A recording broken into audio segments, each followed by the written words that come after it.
Hey guys, today we are going to make a Caprese salad. It is one of my favorite appetizers and it's super easy to put together. So here we go.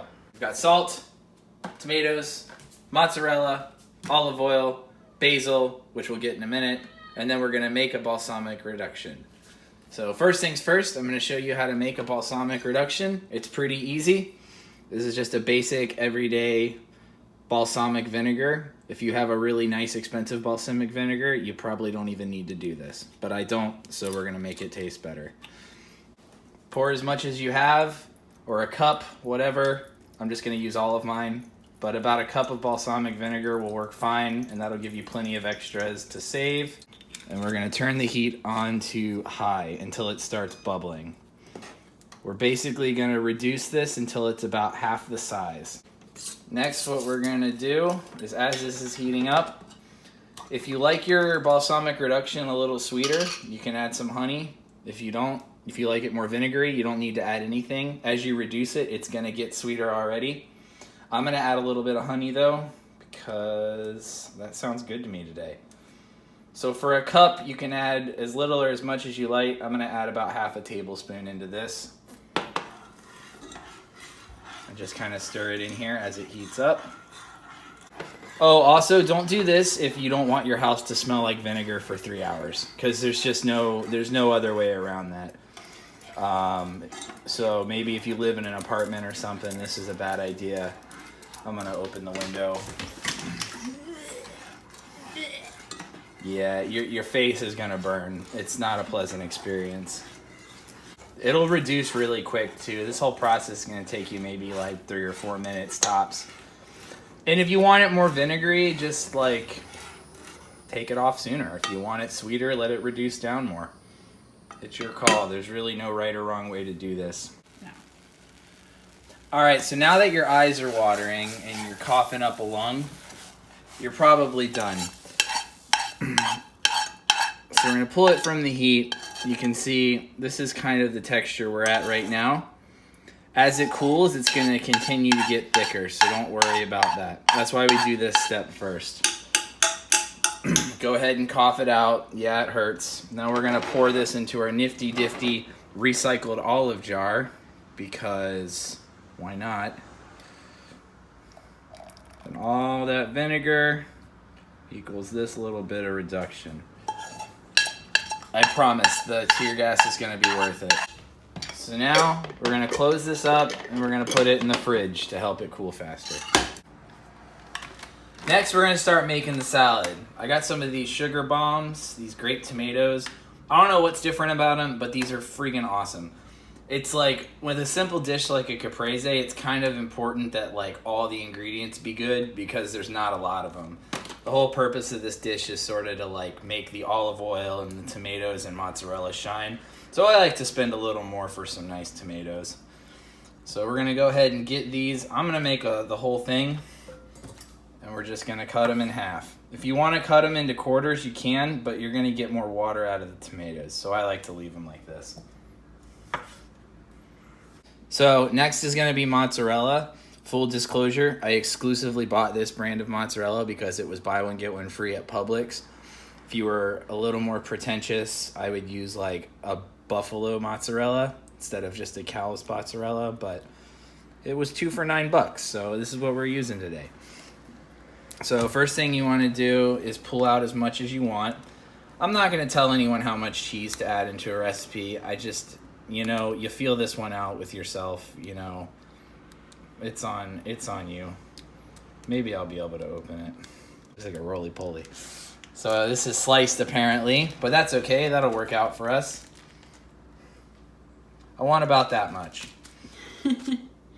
So the one thing with mozzarella, it's a really delicious, or mozzarella, whatever you call it, it's a delicious moist cheese.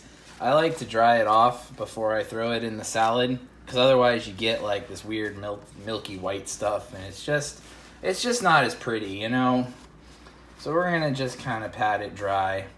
We're not putting a whole lot of brain power into this process. We're just making it less wet. Yeah, that'll do.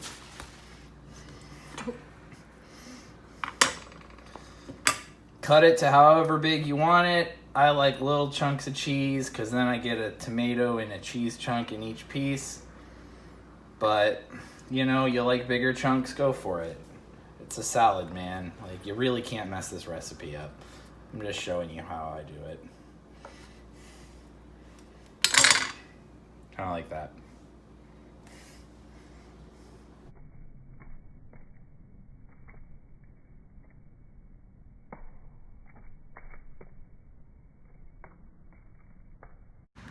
Next, get the basil.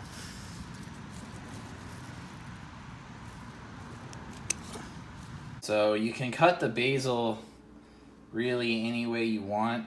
I like it julienned, like in long little strips, and I think it looks pretty.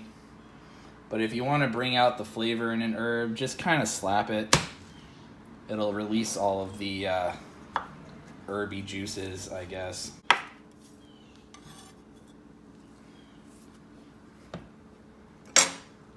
Next, we're gonna do some olive oil. There's like a million types of olive oil you can get in the world, and some of them are exceptional, other ones are pretty awful.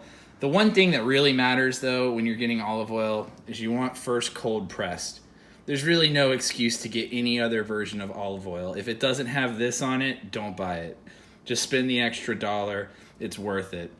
I guess they press olives a bunch of times, and every other time you might as well just use vegetable oil. So if you want to actually use olive oil, make sure it's first cold pressed. I also got this buy one get one free at Publix. So there. Add maybe a teaspoon or a tablespoon, I don't know. I just kind of do that. We're gonna do a couple dashes of black pepper, nothing crazy. And we're gonna go ahead and stir this. All right. Caprese. The last thing we're gonna do is we're gonna add our salt. Add this last. You don't want it pulling the water out of the tomatoes, so this is what you're gonna do right before you serve it. I prefer a really coarse salt.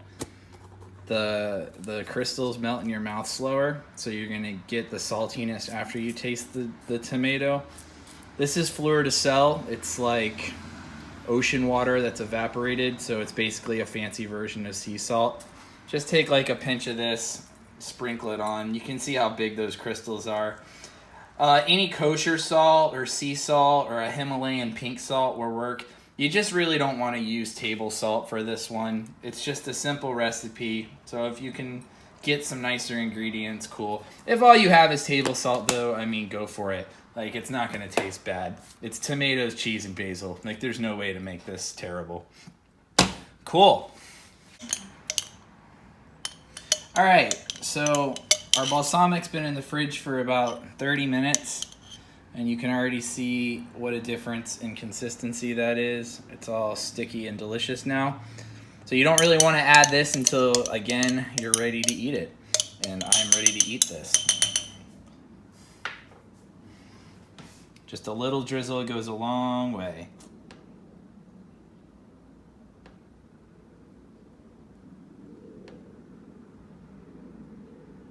Boom. And there you have it. That's pretty sexy.